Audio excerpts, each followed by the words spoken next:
L-eks Ministru Austin Gatt tilef libel brabta mal-iskandlu fix-xiri taż-żejt, il-libel fetħu wara li ħassu mal-affamat b'artiklu pubblikat fil-ġurnal Malta Today dwar artikli li żvelaw laqat illi Austin Gatt seta' kellu ma' George Farrugia, il-bniedem li Gvern Nazzjonalista taħ il-maħfra presidenzjali dwar korruzzjoni fix-xiri taż-żejt. L-artiklu jindika li George Farrugia, illi kien jinnegozja fix-xiri taż-żejt, mhux biżżamm korrispondenza ma' partijiet interessati imma nkeltaqa' ma' uffiċjali tal-Eni Malta, allegatament ma' Austin Gatt u xi kumpaniji biex jiżgura l-bejħ taż-żejt lill-Eni Malta.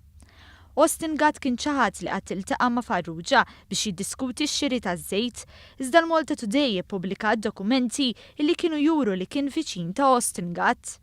Balzan, irrappreżentat mill-avukati Veronique Dalli u Andrew Saliba, innota kif korrispondenza mibgħuta minn George Farrugia illi kien ammetta t-tixħim fix-xiri taż-żejt kienet tindika li dan kellu relazzjoni tajba ma' Austin Gatt u li kien jiltaqa' miegħu biex jiddiskuti.